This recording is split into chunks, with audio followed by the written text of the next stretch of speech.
retrouve pour le cours de Midreshet Yehuda Manitou, comme chaque semaine avec le Rav Ackerman, Parashat Shavua.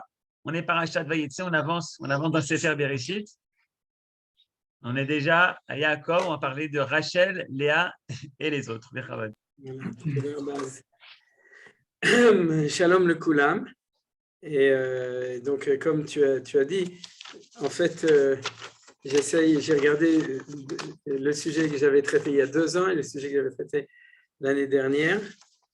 Et donc, cette semaine, je vais prendre un autre sujet. Et d'après le titre, c'est très facile à comprendre que quand on parle de ça, on parle de l'édification de la famille, de la Mishpacha, de Yaakov Avinu lorsqu'il s'installe chez Lavan. Alors, si vous voulez, on va d'abord ouvrir peut-être le texte, comme d'habitude. Et comme ça nous permet aussi de dire Leilu Nishmat. Alors, juste si vous me permettez, je l'installe comme il faut. Voilà, Zéo. Et donc, Leilu Nishmat, Dodati Sarah, Vemimorati, Deita Bat Rabbi Yoshua Levi. Et tout d'abord, c'est Yehudit Bat Hefza, comme tu es encore dans les Shloshim. Leilu Nishmat Ima Shelcha, Yehudit Bat Hefza, Yvonne Sarah Bat Fani, Claude Moshe Ben Edel, Nelly Bat Rachel. Malheureusement, dans le cours, il y a comme ça pas mal de gens qui ont besoin qu'on leur dise. Et Bezrat Hashem Shekulam, Mina Shamayim Menuchamu, tous ceux qui sont dans l'année, dans le mois, qu'ils aient la consolation.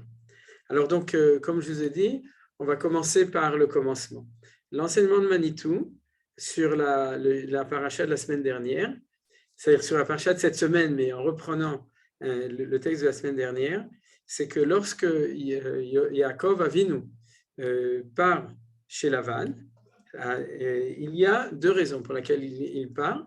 La première raison, c'est parce qu'il s'enfuit de la colère de son frère. Et la deuxième raison, c'est parce que le temps est arrivé, il avait déjà 67 ans, donc il était tout jeune. Le temps était arrivé qu'il commence à fonder une famille, qu'il se marie et qu'il ait des enfants. Et Manitou disait d'ailleurs que pour reconnaître dans le courant de la paracha, de l'histoire, quelle est la motivation qui est à ce moment-là, il disait qu'il y a 2 noms. Lorsque c'est pour s'enfuir de Esav, il va à Haran. D'ailleurs, dans le mot de Haran, il y a aussi la notion de Haron Af, de colère, c'est-à-dire qu'il s'enfuit de la colère d'Ésaü, de Esav. Et dans le premier passage, c'est-à-dire qu'on nous dit, s'il va à Haran, c'est pour nous dire que sa motivation à ce moment-là, c'est parce qu'il s'enfuit de Esav. Et lorsqu'il va pour fonder une famille, il va à Padan Aram. Et on voit ça dans les psukim la semaine dernière. Lorsque sa mère lui dit, elle lui dit d'aller à Haran, et son père lui dit Velech Padan Aram, va à Padan Aram, et Velakarta Isha, tu prendras pour femme une fille de Lavan, fils de Betuel. Donc là, c'est pas comme Eliezer, il a reçu l'adresse avec le numéro de l'appartement et tout, et donc il sait exactement là où il doit arriver pour se marier avec une des filles de Lavan Aram. Le miracle de tout, c'est que quand il arrive au puits, il arrive d'ailleurs sans rien, parce que Baderech, il s'est fait cambrioler tout ce qu'il avait par le fils de Esav, puisque le fils de Esav, Eliphaz, était envoyé par son père. Tout ça, c'est ce qui est marqué dans le Midrash, dans Chazal, c'est marqué dans Rashi. Il était envoyé par son père pour tuer Yaakov, qui s'enfuyait. Et comme Yaakov était le rave de Eliphaz, à ce moment-là, ils ont fait ce qu'on appelle une iskat ravila, ils ont fait un deal. Il lui a dit, je te donne tout ce que j'ai sur moi de richesse. Il y a marqué Anik Hashuv Kemet, celui qui est pauvre, c'est comme s'il était mort. Donc, tu pourras, par respect par ton père, lui dire Yaakov est mort. Et donc, c'est ce qui s'est passé. Et c'est pour ça que quand il arrive là-bas, il arrive sans rien. Mais quand il arrive dans le puits, il voit tout de suite Rachel qui arrive avec les moutons de Lavan. Et quand il voit Rachel, il sait que c'est elle qui sera sa femme. Donc, vous savez, il est tout de suite tombé amoureux de Rachel. Il a senti, il a su, il a compris que c'était son zivou, que c'était avec elle qu'il devait se marier. Et c'est comme ça que l'histoire est racontée, qu'ils se marièrent et qu'il n'eut pas tout de suite beaucoup d'enfants parce qu'elle était akara, elle était stérile. C'est-à-dire, mais en tout cas, c'est comme ça que les choses commencent. Et aujourd'hui, dans le thème essentiel qu'on va étudier, c'est celui justement de Padan Aram, c'est-à-dire le thème de la fondation de la famille de Yaakov Avinu avec Rachel, Léa et les autres c'est Bila et Zilpa, et les 12 enfants qui vont naître chez Lavan, plus encore un qui va naître la semaine prochaine, Binyamin qui va naître en Eretz Israël. J'ai dit 12 à part Binyamin, parce qu'il y a 11 garçons et une fille.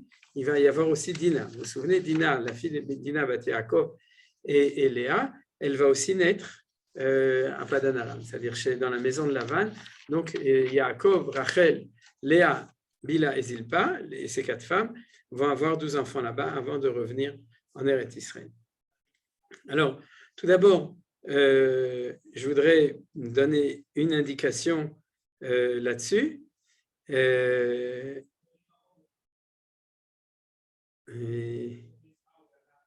y est marqué comme ça. Ah, il faut que je trouve. C'est voilà.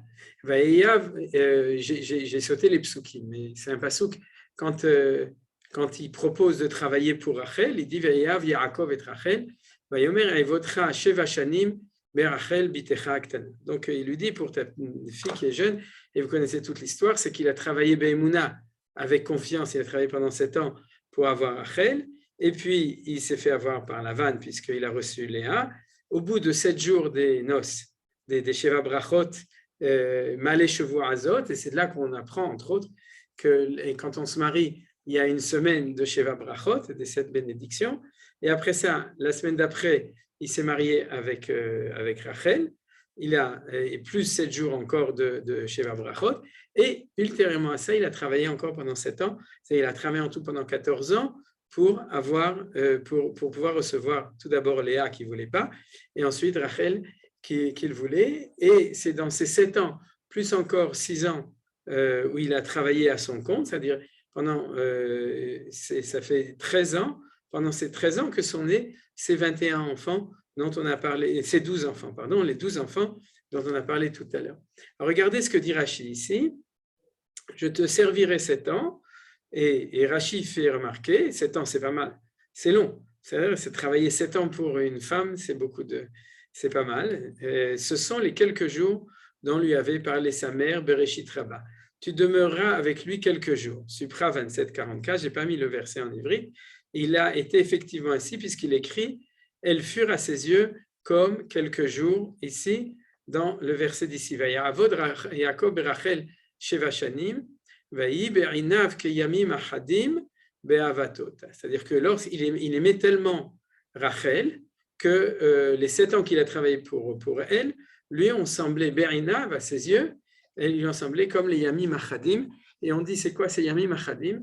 C'est ce qu'avait dit sa mère, c'est-à-dire que Rivka lui a dit, jusqu'à ce que Atshov Chamat Achicha, jusqu'à ce que la colère de Esav se calme, tu vas rester quelques jours, tu vas faire un petit week-end chez ton oncle Lavan, et jusqu'à ce qu'il se calme. En fait, l'idée, on le voit bien, c'est qu'il a fallu plus que quelques jours pour que la colère de Esav se calme, puisqu'on sait que 20 ans après, ou 22 ans après, même pas 22 ans, 37 ans après, lorsque Yaakov Avinu va revenir en Eretz Israël, 37 ans après, Esav n'était pas encore tout à fait calmé.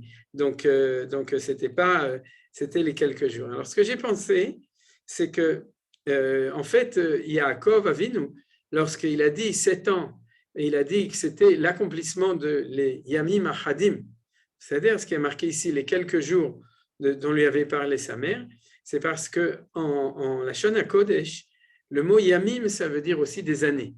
Vous savez que Yamim Tiye Geulato, on sait que des fois, quand on parle de Yamim, c'est des années et pas des jours.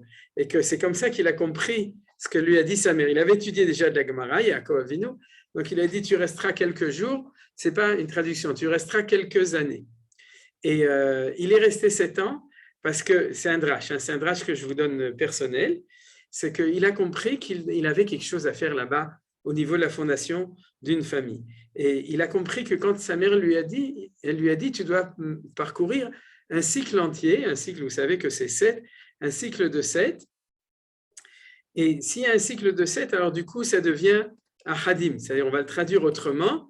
D'ailleurs, c'est et il furent à ses yeux comme des années qui étaient unifiées. Yamim achadim, vous comprenez? C'est-à-dire qu'il y a eu unification de ces 7 années. Alors, quand on arrive au 7, on comprend très bien qu'on est dans la Kabbalah, d'accord? C'est-à-dire qu'on est dans des choses qui sont au-dessus de ça. Et je vais vous donner une proposition qui n'inclut pas tous les enfants, mais qui inclut en fait les 6 enfants de Léa et Yosef qui est aussi né là-bas, ça veut dire qu'il y a eu 7 enfants. C'est-à-dire que lorsqu'il est là-bas, il savait qu'il était en train de fonder la famille de Ham Israël. C'est-à-dire qu'il ne part pas pour faire de la Piria Verivia, pour avoir une belle famille, il sera marqué sur sa carte d'identité, sur le Sephar. Vous savez, en Israël, on a comme ça, avec les noms de tout le monde sur sa carte d'identité, qui puisse montrer, j'ai une belle famille. Il sait, Yaakov Avinu, il sait qu'il a un destin. On le sait puisque son père lui a dit, c'est toi qui vas continuer le projet. Et Akadosh Baruch Hu va lui dire dans la paracha, au moment du rêve de l'échelle, du Soulam, à ce moment-là, il lui dit que c'est à toi de réussir le projet que j'ai donné à Abraham et à Yitzhak. C'est maintenant toi qui vas l'avoir, de la promesse de la terre, de la descendance et du fait d'être, en fin de compte, la lumière, le phare pour toutes les nations du monde. C'est ce qui est répété à ce moment-là. Alors, on pourrait dire d'abord, Vayetze Yaakov mi Be'er-Sheva, et lorsqu'il sort de Be'er-Sheva, et ça, en effet, c'est marqué dans les livres, c'est-à-dire que ce n'est pas par hasard que Be'er-Sheva s'appelle Be'er-Sheva, c'est-à-dire un puits qui est complet. Il y a dedans toutes les dimensions de cette, justement, d'un flux de bénédiction qui sort du puits. Abraham avait creusé 3 puits, Yitzhak avait creusé 3 nouveaux puits en plus des siens, et tous les deux, en fin de compte, arrivaient toujours à Be'er-Sheva. Regardez comment je vous propose, c'est marqué en hébreu, je m'excuse pour ceux qui ne lisent pas en hébreu, Reuven, Shimon, Vélévi, c'est-à-dire que Reuven, Shimon et Lévi, ça fait un triptyque, la droite et la gauche. D'ailleurs, c'est intéressant parce que Shimon, il dit c'est parce que Léa l'a appelé comme ça parce qu'elle a dit, parce que Dieu a entendu Shama qui se noie Anochi, qu'on m'avait sonné. Il y a des gens, on leur dit on t'a pas sonné, et elle, Léa, au contraire, on l'avait sonné, c'est-à-dire qu'elle était, on va voir que c'est pas exact, mais elle était moins aimée, et à ce moment-là, c'est Shimon, donc on va avoir une personnalité qui est plutôt du côté d'un côté plus de rigueur. Rouven, par contre, c'est l'aîné qui est à droite. Et Lévi, on sait que Lévi, il remplit la fonction médiane de celui qui sert dans le temple. Ensuite, Issachar et Zulun, on va en parler après. Ils sont aussi en couple, un à droite et un à gauche, puisqu'ils vont faire une alliance dont on va parler tout à l'heure. Ensuite, on a Yosef, qui est le seul qui est né de la famille de Rachel, qui est là et qui est Yosod, donc on sait qu'il est ici. Yehuda, qui est la Malchut, qui est aussi ici, et c'est au niveau de l'explication, c'est des choses qui sont mentionnées dans les commentateurs à propos de Yehuda, qu'il est, par exemple, le Rachaim HaKadosh le dit, qui est dans la dimension de la Malchut. Alors ça, c'est pour faire une petite introduction pour les gens qui sont plus branchés pour ce genre de choses, mais qui prouvent quoi? Ça veut dire que lorsque sa mère lui dit « Veyashav ta'imo yamim achadim », que tu vas t'installer là-bas, c'est que tu vas faire une période qui va devenir une période complète. Et c'est pour ça qu'en aimant Rachel, Sophie ne savait pas encore que les enfants ne viendront pas seulement de Rachel. Lui, il pensait que ça viendrait de Rachel, mais en fin de compte, il s'avère que ça vient de Rachel et de Léa, plus des servantes. Mais en tout cas, là, on a montré les enfants de Rachel et de Léa. En tout cas, il savait qu'il était en train de construire une famille Ahda, Achadim, c'est-à-dire une unité, quelque chose qui est de l'ordre de l'unité, et c'est ce qu'on va étudier maintenant aujourd'hui. Alors, tout d'abord, on va commencer par le drame. Et quel est le drame de cette histoire? C'est que lorsqu'il se marie, vous vous souvenez, Vaïb Baboker, Veine Iléa, c'est-à-dire que le soir sous la choupa, c'était Rachel, pendant la Souda, le repas des noces, à ce moment-là, c'était Rachel, mais quand c'était la nuit, c'était la nuit où il y a eu un noce, la nuit des noces, et à ce moment-là, quel était le Haritzem? C'est qu'en fin de compte, Lavan a fait quelque chose de terrible, c'est qu'il a donné Léa à la place de Rachel. C'est-à-dire, c'est vraiment une très grande tromperie. Et à ce moment-là, comme vous voyez, Mazot asitali allo, berachel avati mach velama remitani. Donc, comme dit, ce fut le matin, voici que c'était Léa, mais pendant la nuit, elle n'était pas Léa, car Yaakov avait donné à Rachel des signes de reconnaissance. lorsque celle-ci a vu qu'on lui a amené Léa, elle s'est dit, ma sœur va subir une humiliation, elle lui a donné ces signes. C'est-à-dire ce que dans le langage en hébreu, Masrala est asimani, c'est-à-dire qu'il lui avait donné un code, Chachamim disent quel était ce code, et qu'elle devait dire, parce que Yaakov savait que Lavan était un roublard, il savait qu'il pouvait le rouler, c'est pour ça que quand il fait l'accord, il lui dit, je travaille 7 ans pour Rachel, bitecha aktana. Ouais. Regardez, c'est ce que dit Rachel ici, ce que dit Rashi. Je te servirai 7 ans pour Rachel bitra aktana.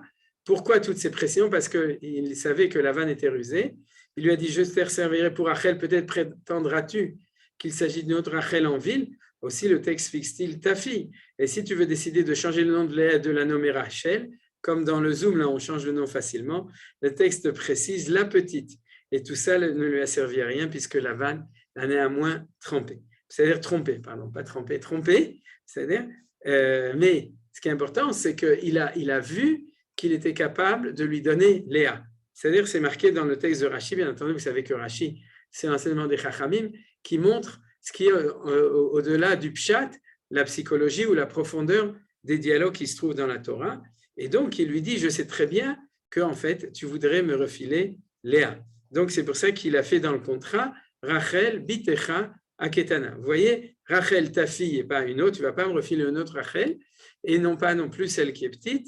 Tu ne vas pas me changer et me donner Léa en disant qu'elle s'appelle Léa maintenant, qu'ils ont fait chez Hichem, ils sont allés chez un grand kabbaliste qui lui a fait un changement de nom, etc. Non, c'est comme ça.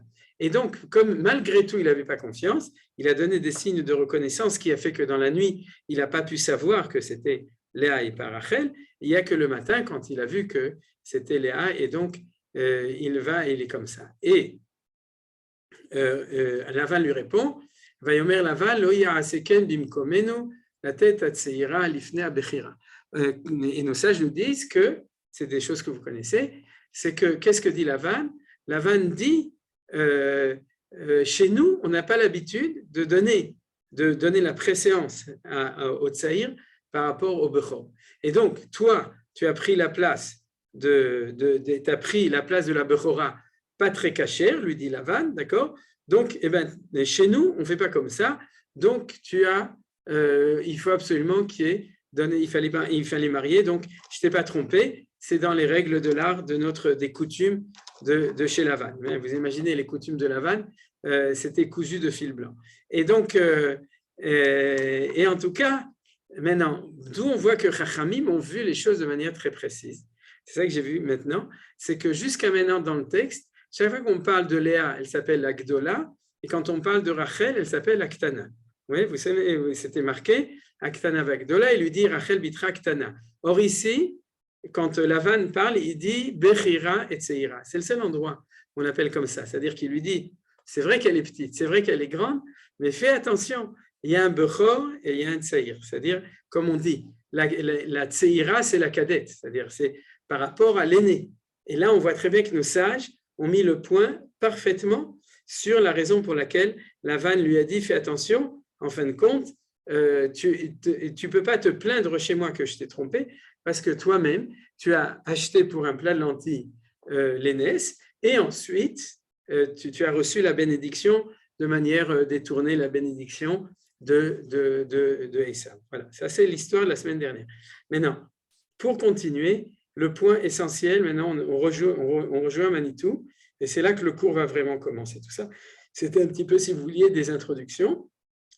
C'est que l'enseignement de Manitou qui est essentiel, et aujourd'hui j'ai développé les développements de cet enseignement essentiellement au niveau, comme on a dit, de l'établissement de la famille, c'est-à-dire le couple Yaakov avec Rachel Léa, si on peut appeler ça un couple, et Bila et Zilpa, c'est-à-dire le couple syncuplé, le syncouple, et il y en a qui ont une syncope, lui il a une syncouple, et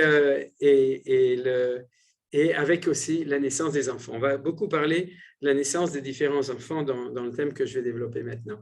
Mais le point essentiel qui est le continuum de toutes notre études depuis le début de Bereshit, c'est-à-dire quand je dis le nôtre, c'est l'enseignement de Manitou, c'est que le projet d'idéal, c'est de réussir la synthèse entre l'identité spirituelle et l'identité matérielle. Et comme nous l'avons vu, a priori, c'est ce qu'on appelle Akol Kol Yaakov Vayadaim Yedei Esav. C'est-à-dire que la voix de Esav, c'est la vocation d'Esav. Non, la voix de Yaakov, c'est la vocation de Yaakov. D'ailleurs, dans le Targumim et dans les explications, on dit toujours le Kol de Yaakov, la voix de Yaakov, c'est pas le son de la voix, c'est l'étude de la Torah et la Avodat Hashem. C'est-à-dire que la voix de Jacob, c'est la voix de l'étude de la Torah et de la prière et du Lashon HaTov, et tout ce qui est lié avec le Koach HaDibur, la force de la parole. Et les mains d'Ésaü, quand on parle des mains d'Ésaü, on parle de l'action matérielle. Et comme nous l'avons vu vraiment à la fin du cours de la semaine dernière, ce qui s'est passé, c'est que Esav étant Racha, alors le projet de réussite d'une synthèse dans une fraternité entre la force de la spiritualité, de la voix et la force de matérialité qui sont les mains d'Ésaü vont être pris en charge par Yaakov Avinu. C'est-à-dire Yaakov Avinu. Et lorsqu'il va réussir ce projet, alors il y aura changement de nom. Au lieu de s'appeler Yaakov, qui est le Ishtam Yoshev Ohalim, qui n'est que le spécialiste de l'étude de la Torah, c'est le Bachur Yeshiva. Ouais, c'est-à-dire, à ce moment-là, lorsqu'il va réussir le projet de synthèse des deux valeurs, alors à ce moment-là, il va recevoir le nom d'Israël. Et ça, vous comprenez très bien parce que vous le savez, c'est la suite la semaine prochaine. C'est-à-dire que c'est la semaine prochaine que Yaakov va recevoir le nom d'Israël, après tout un développement. Alors, dans ce développement-là, c'est-à-dire que Yaakov, qu'il le veuille ou non, est obligé de prendre la vocation de Esav aussi, c'est-à-dire qu'il a deux vocations. Il a la vocation qui lui est naturelle, c'est celle de Yaakov Ishtam Yoshev Ohalim, l'homme qui est assis dans les tentes et qui étudie la Torah. Et puis il y a une vocation qui lui est antinaturelle, qui, d'après Manitou, Bichlal, il refuse, il fait tout pour ne pas la recevoir, mais Akadosh Baruch Hu, par l'intermédiaire, la semaine dernière de Rivka, et qui l'oblige à prendre l'habit de Jacob et les mains de Jacob, non, les mains d'Ésaü et l'habit d'Ésaü, pardon, excusez-moi, eh bien, ça continue dans la paracha de la semaine. Et comment ça continue dans la paracha de la semaine? C'est que, on va voir ce qui se passe ici, et vous le savez, c'est que lorsque on nous décrit les deux mères, il y a marqué « Vene Léa Rakot » Rachel Aïta Yefatoar Vifatman. C'est-à-dire que le mot rakot, ici a marqué les yeux faibles, il ne faut pas trop regarder les traductions, mais en tout cas, elle avait des yeux qui étaient tendres, qui étaient comme ça. Alors, nos sages se demandent, et Rachel était belle, et se demandent qu'est-ce que ça veut dire. Il y a beaucoup de commentaires, par exemple, le Da'az Zekenim Baal Tosfot, qui disaient qu'au contraire, elle avait des beaux yeux. C'est-à-dire, ça ne veut pas dire parce qu'elle a marqué rakot automatiquement, mais regardez ce que dit Srazal, que vous connaissez pour la plupart. Là, ils ont traduit pas faible, ils ont marqué terne, parce que c'est deux traductions différentes. Ne faites pas attention, rach, c'est tendre, c'est-à-dire, mais regardez ce que dit Chazal, parce qu'elle se croyait destinée à Esav et elle en pleurait. C'est-à-dire qu'elle avait les yeux, comment ça s'appelle ça, larmoyants. C'est-à-dire, pourquoi? Parce que tout le monde disait Rivka a deux fils et Lavan deux filles. L'aîné sera pour l'aîné, la cadette pour le cadet. Et c'est de là que commence tout. C'est-à-dire qu'à partir du moment où il y a ici deux identités, donc le zivoug, celle qui était faite pour Esav, c'était Léa, celle qui était faite pour Rachel, c'est pour Yaakov, excuse-moi, c'est dur à gérer, celle qui était faite pour Yaakov, c'était Rachel, et donc Léa qui était tzadeket, de la vertu qui était faite pour Esav, c'est-à-dire celle de s'occuper de la vocation d'Esav, donc celle qui était faite comme au niveau du couple, ce qu'on appelle son zivoug, le zivoug de Esav, c'était Léa, mais Léa était tzadeket. Vous vous souvenez qu'on avait dit que le point essentiel dans le développement de Manitou, c'est qu'au niveau de la vocation, il y a une vocation matérielle spirituelle. Au niveau d'être un tzadik ou d'être un rachat, ça fait partie du libre arbitre. C'est-à-dire qu'on peut être tzadik ou rachat de la vocation matérielle, tzadik ou rachat, la vocation spirituelle. Or, Esav étant rachat de la vocation matérielle, Léa, qui elle savait que c'était ça, elle, le zivouk de Esav, pleurait parce qu'elle disait « Je ne veux pas me marier avec un homme qui aura la vocation matérielle, mais qui est rachat, c'est-à-dire qui est un mécréant de cette vocation. » Donc, qu'est-ce qu'on voit de là? Que Léa est une grande tzadéket. C'est-à-dire parce qu'il y a des gens qui aimeraient bien se marier avec Esav. La preuve, c'est qu'il s'est marié avec 3 femmes et qu'il y a des gens qui aiment les chasseurs, c'est-à-dire ils aiment bien les gens qui font la chasse à courre, c'est-à-dire s'ils lui font la cour. Et donc, elle aurait pu être très contente de se marier avec Esav. Et le fait qu'elle pleurait, ça nous montre déjà que la Torah nous raconte que Léa, autant que Rachel, sont des tzadikot, sont des femmes qui sont vertueuses, et c'est ça que le Midrash nous enseigne. Donc, maintenant, on va tout comprendre. Qu'est-ce qui se passe au moment où Lavan donne la clé du jeu? La clé du jeu, il croyait lui, pour des raisons qui étaient à lui, qu'il était en train de rouler Jacob. Mais en fin de compte, c'est comme l'histoire avec Rivka, avec qui va obliger Yaakov à faire ça. Tout ça, c'est quelque chose qui a été dirigé par Akadosh Baruch Hu. C'est-à-dire, ça fait partie du plan. Pourquoi? Parce que c'est très simple. Si tu as reçu les deux vocations, donc tu dois recevoir les deux femmes. Et c'est la raison pour laquelle Yaakov va être obligé de se marier avec deux femmes. Mais on a le même schéma. Lequel? Bien sûr, le schéma Israël. C'est lequel schéma? Celle qui est la sienne, il va travailler pour elle, il va l'aimer immédiatement, il va comprendre que c'est son zévou, c'est Rachel. Et c'est pour ça que la Torah nous raconte tout le temps l'amour entre Yaakov et Rachel, parce que Rachel est sa femme, c'est-à-dire celle qui va l'aider à réaliser son projet à lui personnel, celui de Yaakov, Ishtam, Yoshev, Ohalim, le Jacob, et celle qui ne lui appartient pas, puisqu'elle appartient à Esav, mais qui reçoit malgré sa volonté, puisqu'il a reçu malgré sa volonté le projet d'Ésaü, c'est-à-dire de réussir aussi le projet matériel, c'est Léa. Donc il va la recevoir de manière détournée, de même qu'il a reçu la bracha de l'aîné de manière détournée. Et c'est ce que lui a dit Lavan. C'est-à-dire que Lavan, il n'était pas complètement débile, il a très bien compris, et ça se trouve dans les deux mots Atseira, Lifne, Abechira. C'est-à-dire qu'il lui dit ça. Lui, il a ses pensées Atem Hashaftem Ala Elera'a, Velokim Hashava Letova. C'est-à-dire que toi, tu as une pensée pour le mal, c'est-à-dire tu as pensé dans ton système à toi, mais Akadosh Baruch Hu, comme on dit, El Hazar fait bien les choses, c'est-à-dire que Akadosh Baruch Hu qui est El Hazar, c'est celui qui nous aide, eh bien, il fait les choses comme il faut, et c'est comme ça que les choses se sont passées. Pour ceux qui n'ont pas compris, le hasard fait bien les choses chez nous, c'est El Hazar, d'accord? C'est le Dieu qui aide et de providence qui fait bien les choses. Donc, ça, c'est le point qui va nous orienter tout le temps. Pourquoi? Parce que grâce à cela, on va aussi comprendre qu'il va y avoir le fils de Rachel, et il va y avoir le fils de Léa, et les autres, mais le fils aîné de Léa, c'est Yehuda, le fils aîné de Rachel, c'est Yosef, et ensuite il y a Binyamin, et ensuite avec Yehuda, il y a tous les autres, et il y a aussi les enfants des deux servantes qui sont indexés à l'identité de Rachel, la servante de Rachel, et indexée à l'identité de Léa, la servante de Léa avec ses enfants aussi. Et c'est comme ça que le peuple juif va être fondé. Donc on comprend très bien quoi?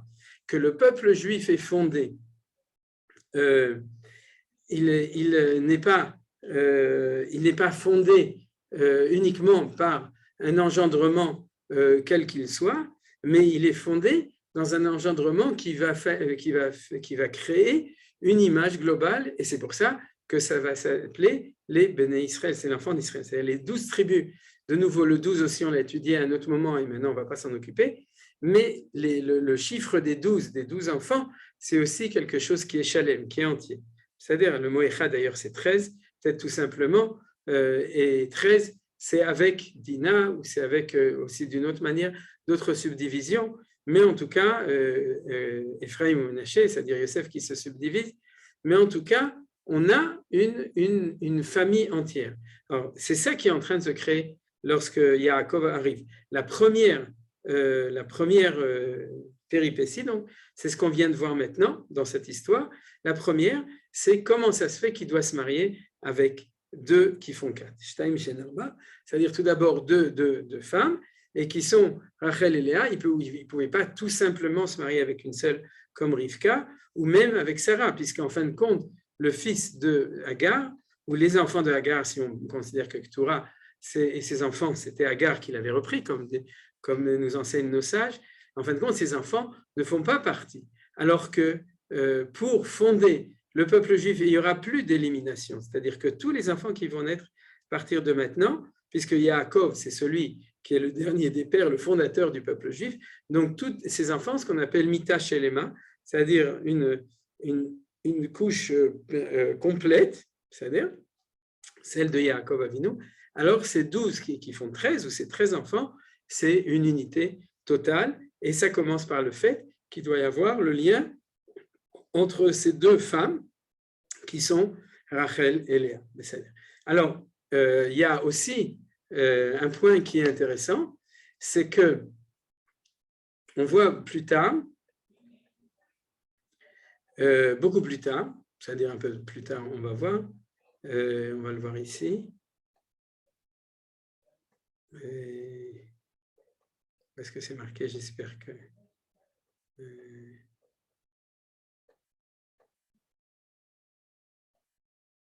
voilà. Regardez, Vaïskor, sur ce passage, on va l'étudier encore après, mais c'est la naissance de Yosef. Vaïskor Elohim et Rachel, Vaïshma Elea Elohim, Vaïftach et Rachma. C'est-à-dire que c'est à ce moment-là que Yosef va naître. Et qu'est-ce que nous dit Rashi? Elohim se souvient de Rachel. Ça veut dire quoi? C'est-à-dire ça faisait 12 ans que Rachel était stérile.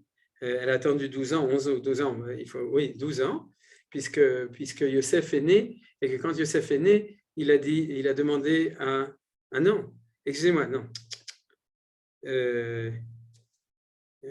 Non, c'était pendant 7 ans.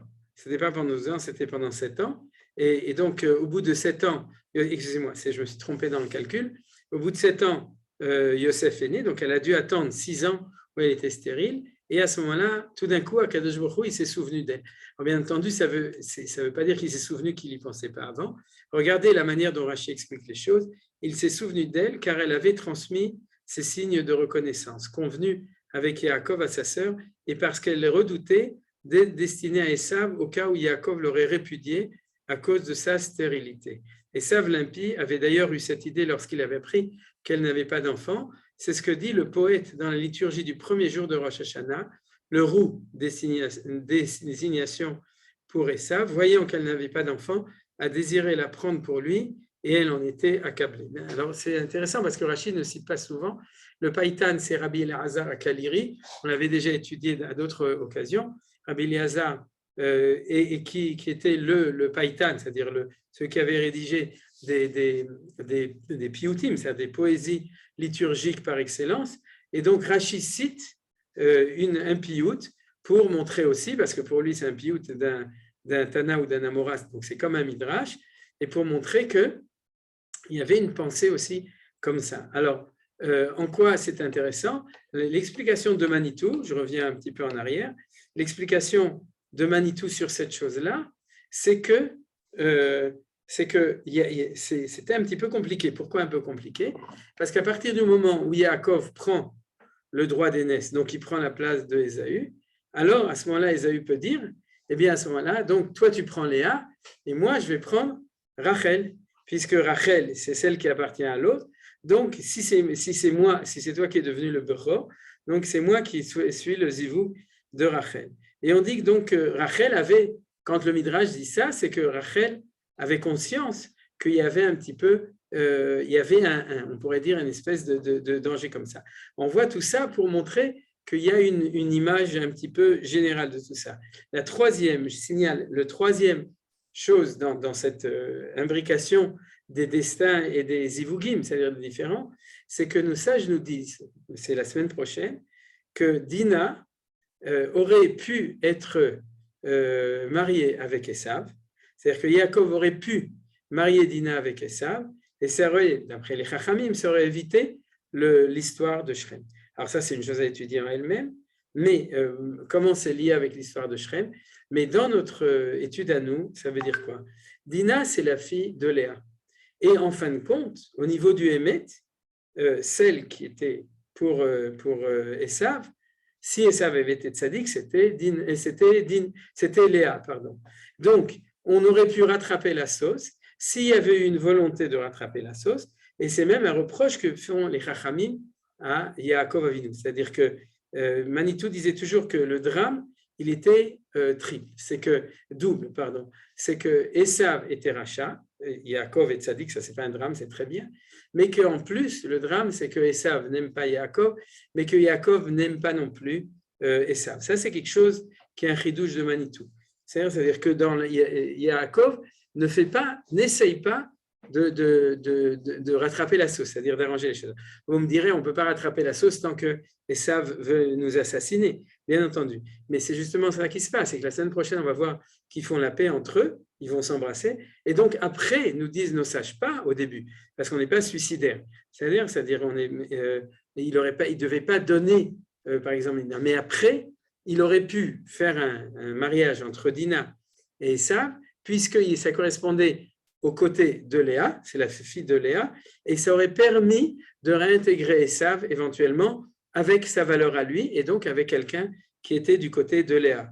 Vous avez compris tout ça, c'est-à-dire pourquoi j'ai montré tout ça? Pour montrer toutes les imbrications possibles. Maintenant, je vais continuer avec un point qui est très important, c'est que et le point qui va être maintenant le plus important, c'est que ce qu'on va voir là, c'est que non seulement à l'intérieur de Yaakov va commencer à émerger un projet de réussite de ce qu'on appelle Israël, c'est-à-dire le lien entre les deux, mais le point qui est le plus important, c'est qu'il y a ici il y a de la hava, il y a de l'amour.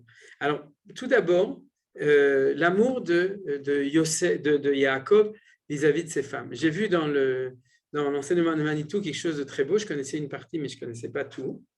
C'est qu'on voit que depuis le début de la création, c'est-à-dire depuis du premier homme jusqu'à Abraham Avinu, aucun homme ne parle avec sa femme et aucune femme ne parle avec son mari. Ça, je l'avais déjà enseigné plusieurs fois.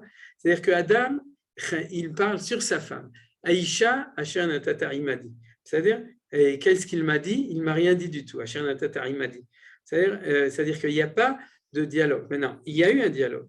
Mais si la Torah n'a pas marqué, c'est que ce n'était pas un dialogue de couple entre un homme et une femme. Et la première fois dans l'histoire de la Torah où il y a un homme qui dit quelque chose à sa femme, c'est Avraham Avinu. Lorsqu'il dit à sa femme, Inena yadati ki isha yefat mareat.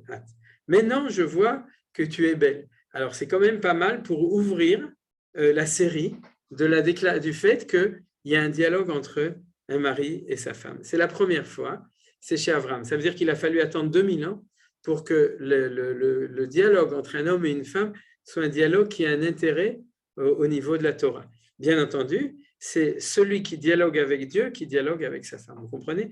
Et c'est celui qui dialogue avec sa femme qui peut aussi dialoguer avec Akadosh Baruch Hu, c'est Avraham Avinu. Maintenant, après, on voit que chez Yitzhak, il y a plus que ça, il y a de l'amour. Il y a marqué « Vayevia Yitzhak haoela saraimo, vayinachem achareimo ». C'est-à-dire qu'il l'a amené dans la tente de Sarah, sa mère. Nos sages nous disent il n'a pas amené dans la tente de sa mère, il l'a amené dans sa tente, mais sa tente était comme la tente de Sarah, sa mère, parce que sinon, ce n'est pas très cachère, c'est-à-dire que chacun, il a sa tente. C'est-à-dire que Yitzhak, il était en attente de Rivka, pas de Sarah. C'est-à-dire donc, mais il a vu qu'il voyait dans Rivka les mêmes valeurs que ceux qui voyaient dans Sarah. Ner Dalouk, Me'erev Shabbat, l'Erev Shabbat, Bracha Metsuya Baïssa, et Anan Kashour, Me'ala Oel. Je ne traduis pas parce que ce n'est pas le sujet d'aujourd'hui, mais en tout cas, on voit mais nous dit Manitou, que c'est ce qu'on appelle Ava Shei Teluya Badavar. C'est-à-dire, déjà, la Torah nous déclare qu'il y a une Ava, mais c'est une Ava qui est la consolation de l'amour de sa mère. C'est-à-dire qu'en fin de compte, il a résolu son Édipe. C'est-à-dire, il a trouvé quelqu'un qui lui a permis de se consoler de sa mère. Donc, c'est une Ava qui n'est pas une Ava conjugale pure. Et la première fois où on voit dans la Torah qu'on nous dit qu'il y a une Ava entre un mari et une femme, c'est entre Yaakov et Rachel. Donc, c'est quelque chose de nouveau dans la Torah. C'est qu'on est en train d'établir une famille qui est construite sur un véritable amour entre le mari et la femme. Et il n'y a pas marqué parce que, c'est Vayeav. Et tout de suite, il y a marqué plusieurs. Vous reprendrez toutes les psukim de la paracha, le nombre de fois où c'est marqué. Alors, vous me direz oui, mais il y a pourtant aussi Léa. Alors, on a déjà dit que Léa était tzadika. Et elle était tzadika, et lorsqu'il y a marqué Vayar à Adonai qui se noie à Veiftach et Rachma Rachel Akara. D'abord, on voit que Dieu prend la défense de Léa.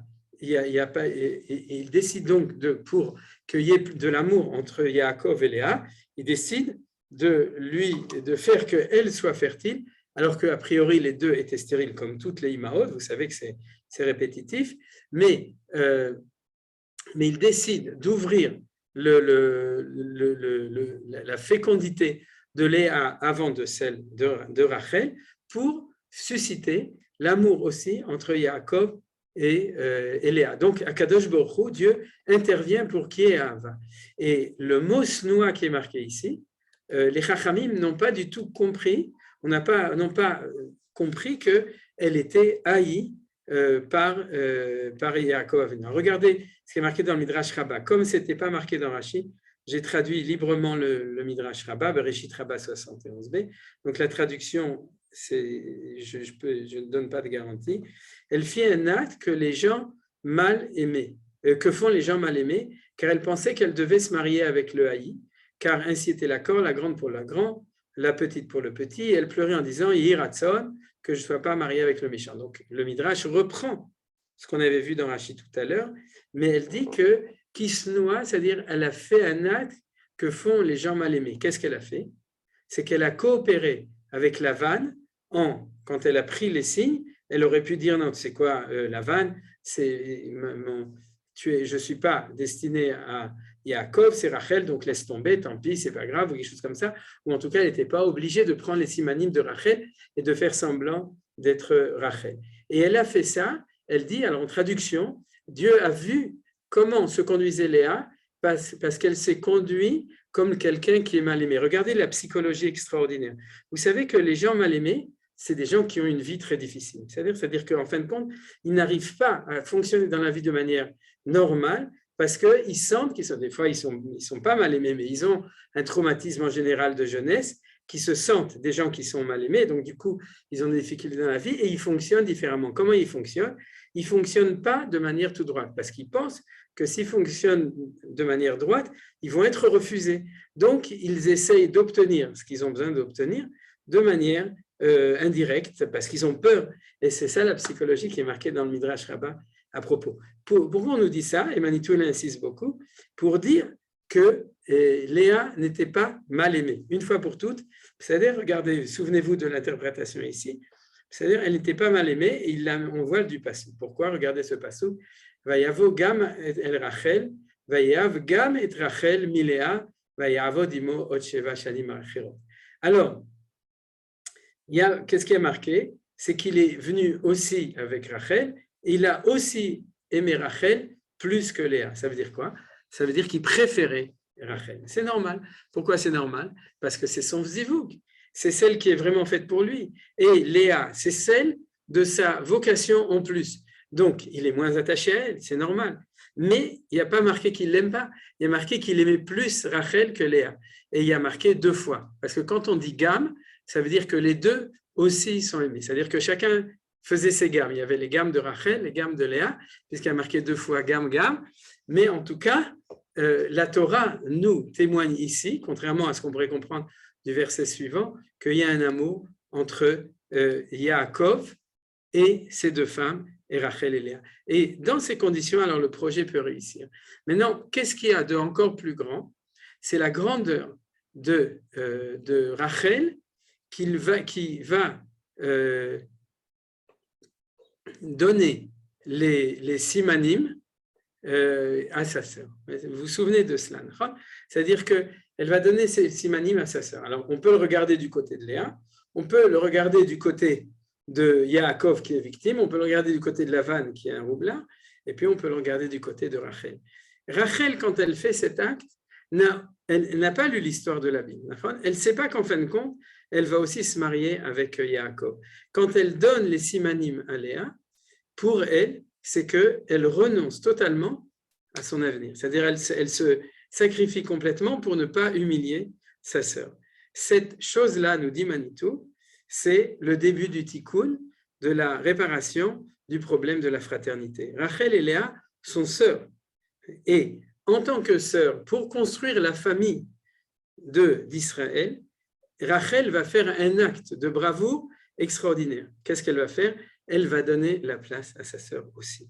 C'est-à-dire, là, c'est plus que aussi, parce qu'a priori, elle était prête même à renoncer, mais bien entendu, l'histoire ensuite nous raconte que ça va devenir un aussi, c'est-à-dire que Rachel va garder sa place, mais Léa aussi va recevoir sa place par un acte de tzedaka, de renonciation, un acte énorme pour faire ça. Alors, vous savez ce que c'est? C'est le tikkun de Caïn et de Hevel.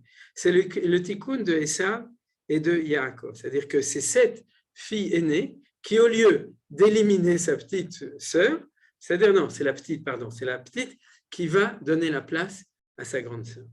Ça, c'est quelque chose de tout à fait nouveau. Et c'est de là que va sortir la famille d'Israël. C'est-à-dire la famille d'Israël va sortir comme je l'ai dit, d'un amour de Yaakov avec ses femmes et aussi d'un amour des sœurs. C'est-à-dire qu'au lieu qu'elles soient en compétition absolue et une compétition d'élimination, alors à ce moment-là, le peuple d'Israël, il peut sortir d'un endroit comme ça.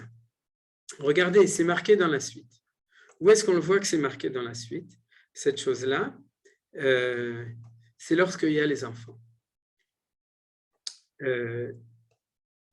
Vatar, Léa, on va voir maintenant dans les 11 minutes qui nous restent, on va voir plusieurs choses qui sont importantes à ce propos-là.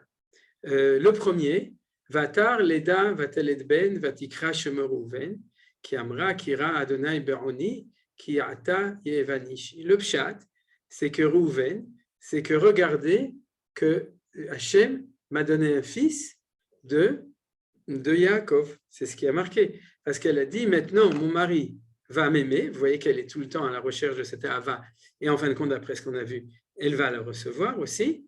Et donc, c'est pour ça qu'elle appelait Rouven. Et ce qui est intéressant, c'est que nos sages ont préféré donner une autre interprétation du nom de Rouven. Qu'est-ce que dit Rashi? Nos rabbins ont expliqué dans Brachot, elle a dit Reu ben Beni ou ben Chami. C'est regarder la différence entre mon fils et le fils de mon beau-père qui a vendu le droit d'aînesse à Yaakov. C'est Reu ben, c'est-à-dire comparer, Reu, c'est pas regarder mon fils, ouais, comme font toutes les mères, regarder mon fils, comme il est beau dans le truc, les photos, mais regarde mon fils par rapport au fils de mon beau-père. Le fils de mon beau-père dont elle parle, c'est Esav. Et pourquoi? Parce que lui, il a vendu le droit d'aînesse à Yaakov, celui-ci, Reuven, ne le vendra pas à Yosef et il ne se plaindra pas de lui, à savoir de la préférence dont il sera l'objet.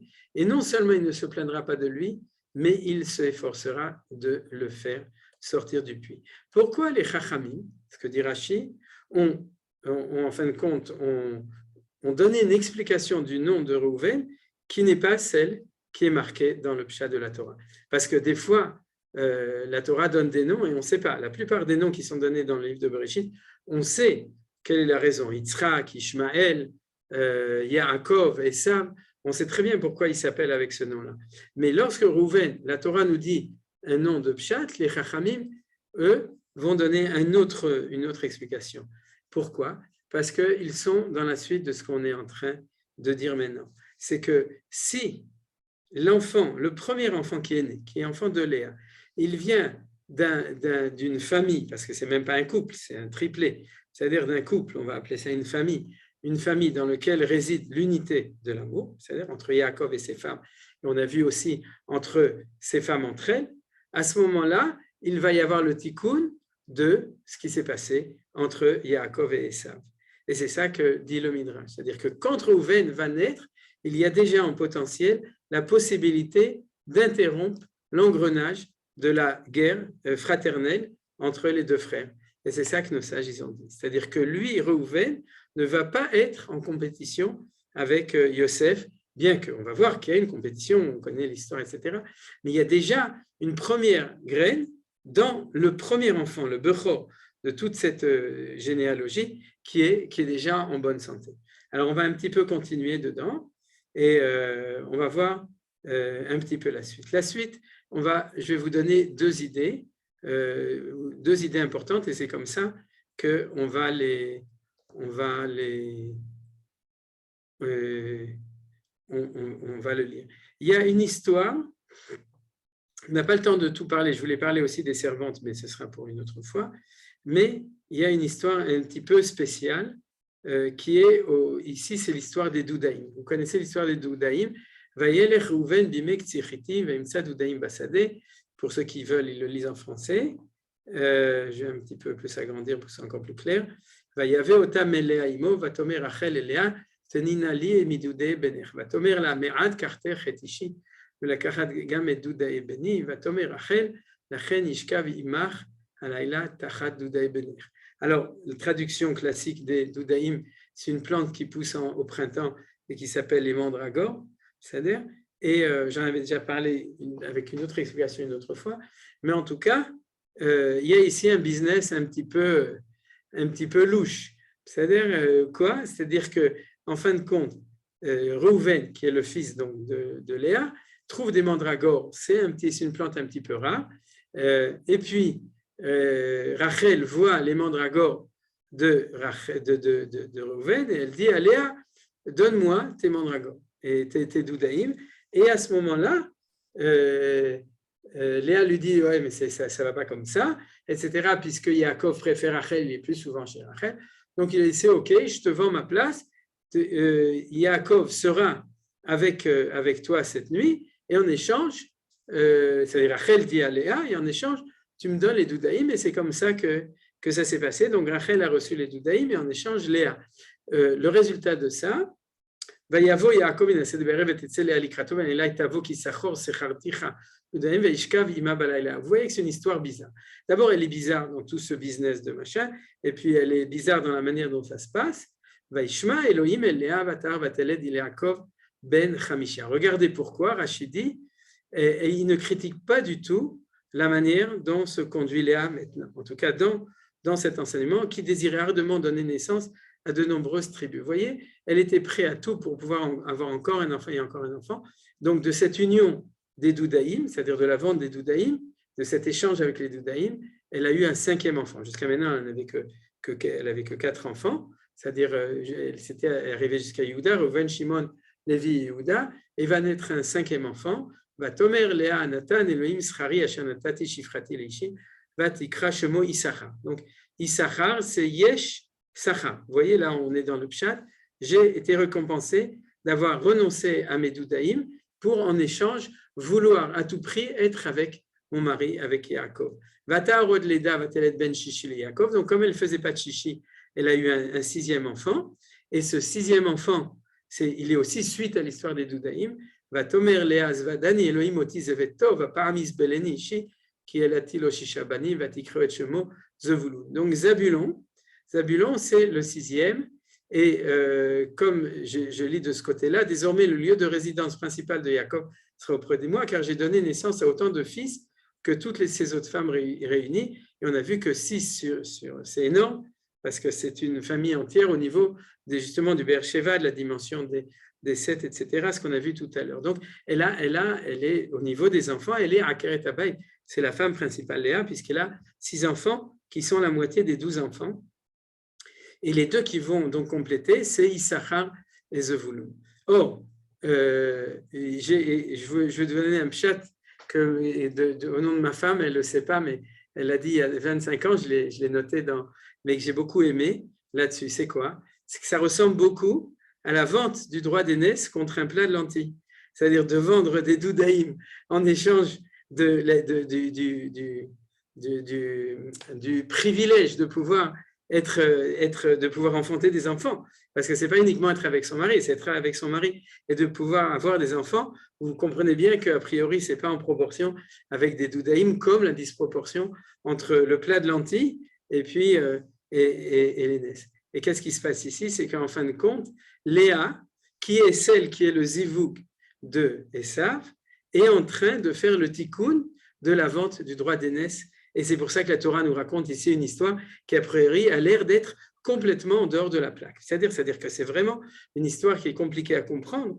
Qu'est-ce que c'est que cette histoire des doudaïm, etc. Alors, bien entendu, vous savez qu'il y a sûrement, et qu'il y a plein d'autres pérouchim éventuels dessus, mais là, on voit qu'on est tout le temps dans la direction de l'ordre du fait que Léa étant le zivouk de Esav, elle est en train de faire le tikkun de cela en renonçant au doudaïm pour pouvoir avoir le Mishka Vatzadik. Et alors du coup, qu'est-ce qu'elle a fait? Elle a pris sa place dans l'harmonie de l'union entre Rachel et Léa, c'est-à-dire elle a reçu sa place. Et qui sort à ce moment-là? Issachar ou Zvouloun.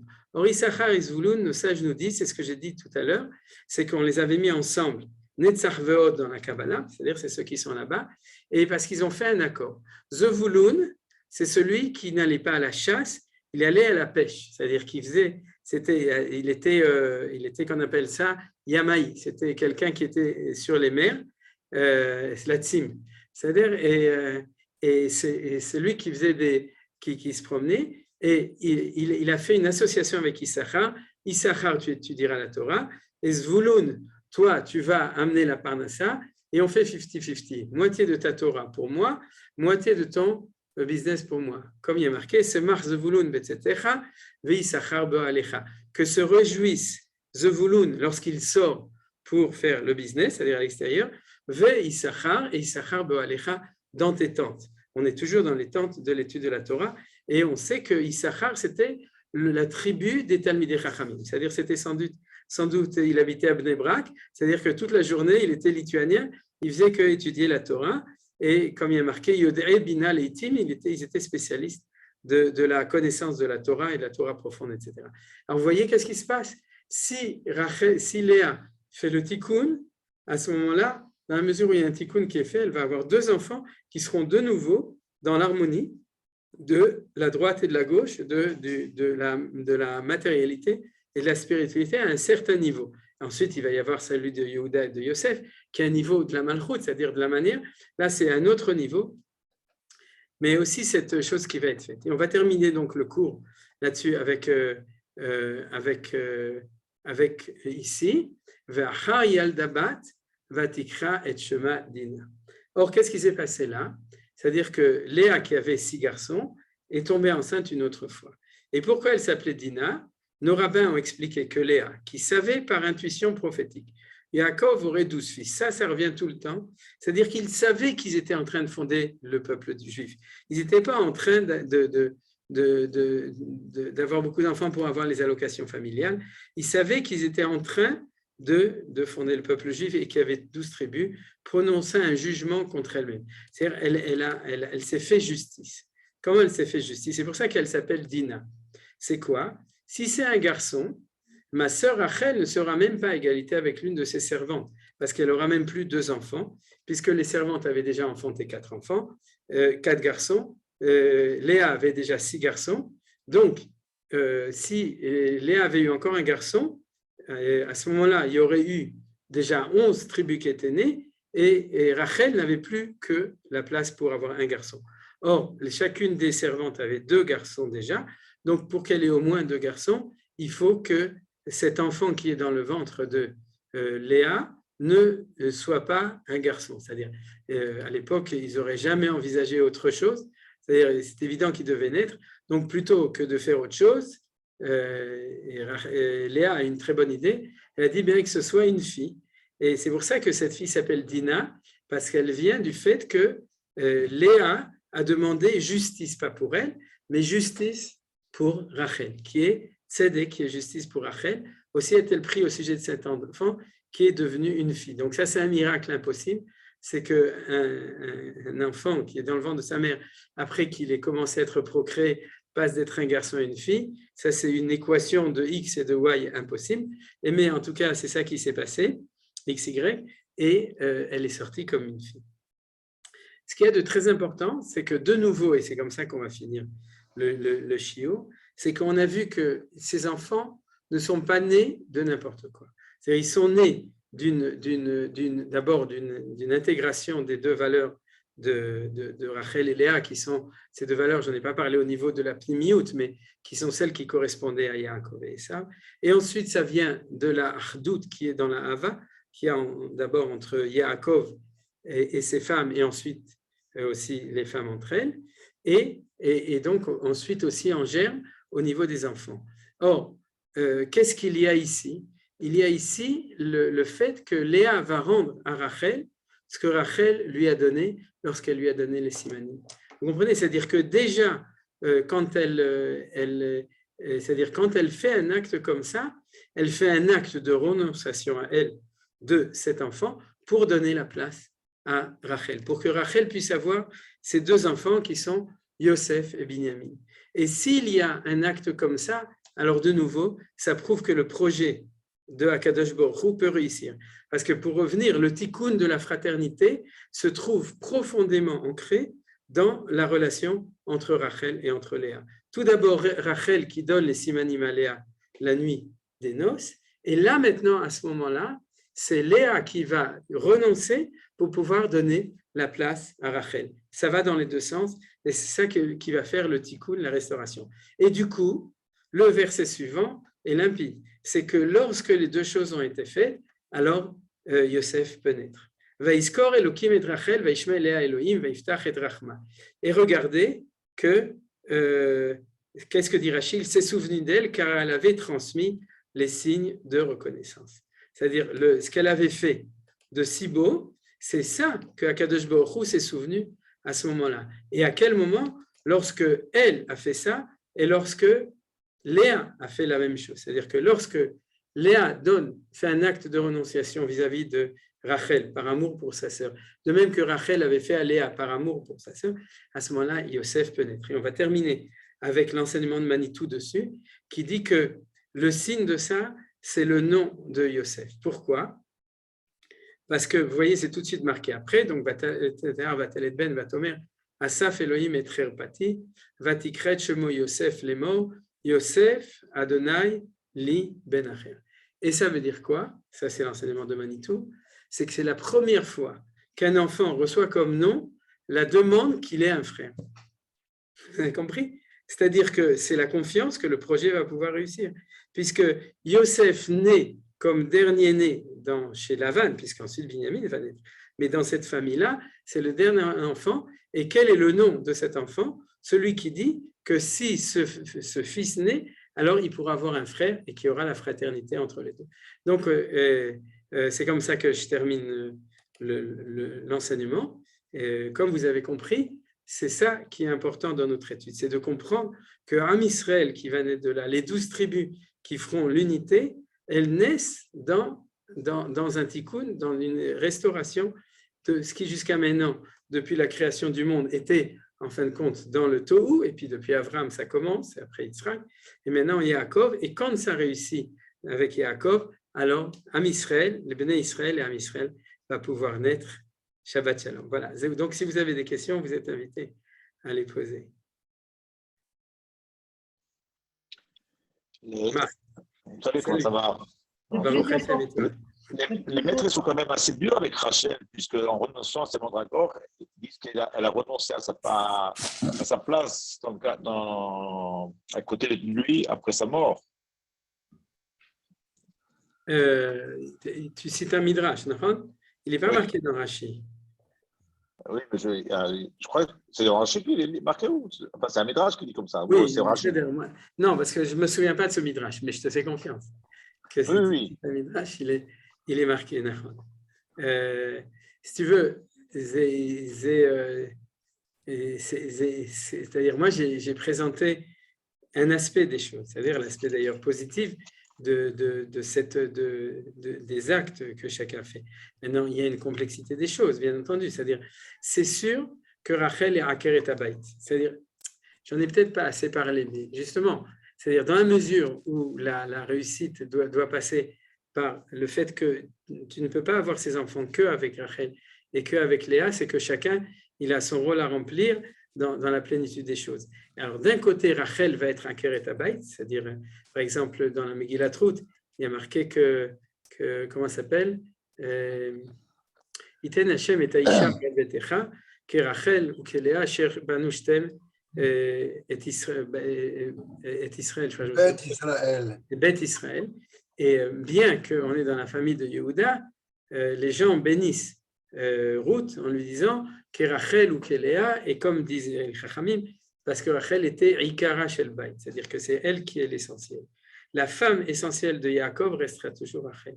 D'un autre côté, Léa, au niveau de la Kabbalah, elle a une place supérieure.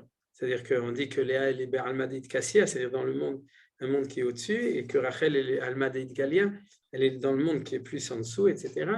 Et c'est pour ça que Léa, elle, va être enterrée avec Yaakov dans la Meharat HaMachpelah, dans la tombe à Hebron. C'est Léa qui va être enterrée, et c'est pas Rachel. Alors nos sages nous disent ensuite qu'est-ce que remplit le rôle de Rachel, parce qu'elle est enterrée en chemin, etc. Ça, c'est aussi un des points qui sont enseignés. Mais dans tout cela, ce que je comprends, c'est que dans cette, quand tu dis que dans cette renonciation, d'ailleurs, il y a aussi marqué au début, quand Yaakov embrasse Rachel, il est marqué qu'il embrasse et qu'il pleure. Et Vaishak, Yaakov, les Rachel, Vaïef. Et il a pleuré. Je ne me souviens plus s'il y a un mot entre les deux. Mais en tout cas, il dit parce que Rashi amène qu'il a vu que Rachel ne serait pas enterrée avec lui. Or, c'est la première rencontre entre les deux. Vous vous imaginez bien que il n'a pas reçu une information directe, à moins que peut-être par Ruach HaKodesh, mais on peut expliquer autrement. Il a vu qu'il y avait un chisaron, il a vu que bien que Rachel était fait pour lui et qu'il était fait pour elle, et qu'il y avait ce qu'on appelle le zivug rishon, c'est-à-dire cette union, il sentait qu'il y avait quelque chose qui manquait, et c'est pour ça que quand Vaishak, Shaka, c'est qui fait le lien entre les deux. Vous savez ce que c'est Ashaka, hein? C'est le lien entre les deux. Il a senti que dans ce lien, tout d'un coup, il a senti qu'il y avait un chisaron, qui manquait quelque chose, où il le savait ce que ce serait, ou il ne savait pas, et il a compris que cette union ne fera pas que Rachel sera enterrée avec lui, donc il y a un chisaron. Et je pense que, pour reprendre ce que tu as dit au niveau du Midrash, moi je ne le connais pas, mais un imevin est adava. C'est-à-dire que si tu renonces pour un soir, c'est que tu exprimes le fait qu'il y a une distance entre Yaakov et Rachel. Et cette distance, c'est parce que Rachel n'est pas à 100% pour Yaakov, puisqu'il y a aussi Léa. C'est-à-dire, et on vient à ce que Manitou expliquait à propos de la double vocation. Et je pense que c'est comme ça. Alors, tu dis qu'on est méchant avec, ou que le Midrash, il est un petit peu méchant avec Rachel dessus. Je pense qu'il explique plutôt au niveau des identités, c'est la complexité et la difficulté du fait qu'en fin de compte, cette vocation, c'est une vocation double, autant pour Yaakov, on va le voir, qu'au niveau des femmes. Est-ce qu'on peut poser une question? Bien sûr, il y a une question qui m'a toujours turlupiné et je pense qu'elle est classique. Et si Lavan était un honnête homme et qu'il avait donné sa fille Rachel à Yaakov, le projet divin aurait été en difficulté. Comment il aurait fait? Il a un problème. Oui. Pour réaliser son projet. Est-ce qu'à la conclusion de ça, il faut absolument qu'il y ait un homme malhonnête qui rentre dans ce projet afin que ce projet soit réalisé? Oui, tu poses une très bonne question. Et disons que c'est pour ça que l'enseignement, au niveau de l'enseignement de Manitou, implicitement, il donne la réponse. Pourquoi? Parce que si tu regardes au niveau du Pshat, que tout, c'est des problèmes de liberté, de libre arbitre, que si Lavan est méchant et qu'il fait une entourloupette, ça s'est passé comme ça, et que s'il n'avait pas passé, ce serait passé autrement, alors tu as raison, c'est ta question. Mais si, au-delà de, comment s'appelle ça, Utsu etza betufa davru, non, c'est pas ça, Ate Elokim, Atem chashavtem, les rav, Elokim chashava letova. Vous aviez une intention qui venait, c'est une phrase que dit Yosef, exactement, Todarabah.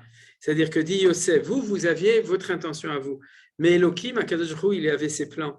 Et c'est quelque chose qui est très important dans le monde, c'est-à-dire que chacun agit en fonction de sa liberté et aussi jugé en fonction de sa liberté. C'est-à-dire que Lavan sera puni pour sa mauvaise intention et pour ce qu'il a fait, mais les plans de Akadosh Baruch Hu sont de là. Alors, je vais te dire comment je pense que Manitou aurait répondu, c'est-à-dire que je parle dans le développement de Manitou. Ça serait passé beaucoup mieux. Comment ça se serait passé? C'est qu'au bout de 7 ans, il se serait marié avec les Rachel, et puis ensuite, il se serait avéré que d'un commun accord, ils auraient dit « Ah oui, mais seulement tu dois aussi te marier avec Léa, puisque tu es le Zivouk. » D'une manière ou d'une autre, ça serait arrivé. Il aurait travaillé 7 ans, et puis il se serait marié, en fin de compte, avec Léa. C'est-à-dire que les choses se seraient faites, mais ce serait fait mieux, autrement et mieux. Mais de toute façon, dans le sens de ce développement, Yaakov, il se serait de toute façon marié avec les deux. C'est très intéressant comme réponse. Ouais. Nachem. Toda rabba, Baruch Tiyeh. Est-ce que je peux dire quelque Nachem. chose? Attends, oui, je veux bien. Mais Marc, il voulait encore dire quelque chose et puis après, Non, bien. oui, juste parce que dans mon Rashi, c'est marqué, il le rapporte dans le Rashi. Sur le Ah, alors excuse-moi, tu as raison. Sur quel passouk? Sur le passouk de Dodaïm, là-bas, et il cite en plus Bereshit Rabbah. Ah oui, la chen ishkav imach balayla ou nachon. Alors, je suis désolé, tu as tout à fait raison. Je l'avais raté. Ok, beseder. Donc, Chazak ou Baruch. Beseder, Qu'est-ce merci. qu'il dit? Je n'ai pas saisi. Qu'est-ce qu'il dit? Non, il dit que le fait que lorsque Rachel a renoncé à être avec Yaakov et a donné la nuit à Léa, à ce moment-là, il dit Ishkav imach balayla ou, il y avait, en fait, d'ailleurs, c'est exprimé dans le passouk de manière positive. C'est-à-dire, elle a dit, c'est pour ça qu'il dormira avec toi cette nuit. Et vous savez que quand quelqu'un il est mort, on lui fait une ashkaba. Hein, vous savez, chez les Sfaradim. C'est pas une blague. C'est-à-dire que c'est que ici on traduit autrement, la reine ishkav imar balaylaou, c'est-à-dire que c'est à cause de ça que dans la mort, celui qui résidera à côté de toi, les ishkav, okay, ce sera Léa qui sera avec Yaakov. Alors, tu peux l'interpréter au niveau du bien et du mal ou au niveau d'une vision consciente ou inconsciente de Rachel qui comprend que c'est là qu'exprime cette chose-là. Toda rabba, Marc. Alors, Dernière question. Allez, Dernière question, il nous reste 2 minutes. Je peux dire une chose? Oui. Moi, je suis très féministe et j'adore ces histoires parce qu'il n'y a que des femmes qui sont des héroïnes ici, que des héroïnes. Et on dit la femme est l'avenir de l'homme. C'est extraordinaire. Chazak ou Baruch, c'est bien. Donc, ça n'a pas pris 2 minutes. Ça a pris tu as dit une très belle phrase. Chazak ou Baruch. C'est Yofi. Alors, on s'arrête là? Je faisais une remarque. Oui, que Yaakov a pris, en fait, comme Rachel lui a dit, Léa lui a dit à Yaakov, prends, inverse. Il a pris, quand il a fait une manipulation, il a pris de Léa, il l'a mis chez truc, et quand ils disent après, Zeb Sarenu, quand il le voit, Yosef, il dit, c'est notre chair, c'est-à-dire c'est bien que c'est de notre chair et que donc il est en fait le fils de Léa, de Léa, et en fait le fils et elle, et lui il a transmis, enfin il a inversé et il a mis que Rachel est un garçon. Et Yosef en fait serait de Léa. Il a fait. Mais c'est possible. Non, ce que ça veut dire, c'est que. Grec, je ne sais pas quoi, enfin donc. Non, dans Lionel, Harry, tu as marqué Lionel, mais Harry, il a fait Yoter. Ce que tu dis, si on l'expliquait au niveau de Manitou, c'est que quand Rachel dit Yosef Hashem Liben Achem, c'est que Yosef, dans toute la fraternité, c'est le fils du potentiel de fraternité. C'est-à-dire qu'il va y avoir une très grande marloquette, comme on va voir dans 2 semaines, entre les enfants, c'est-à-dire entre les enfants de Rachel et les enfants de Léa, mais ils savent profondément, à cause de cette inversion, que même si c'est le fils de Rachel, il est quand même la chair de Léa aussi. C'est-à-dire et c'est pour ça que lui, et Shrem, c'est aussi l'endroit de l'unité du peuple juif, tu sais, où est Kavo, Yosef. Yosef, c'est celui qui est capable de faire l'unité. D'ailleurs, il s'appelle aussi Asaph.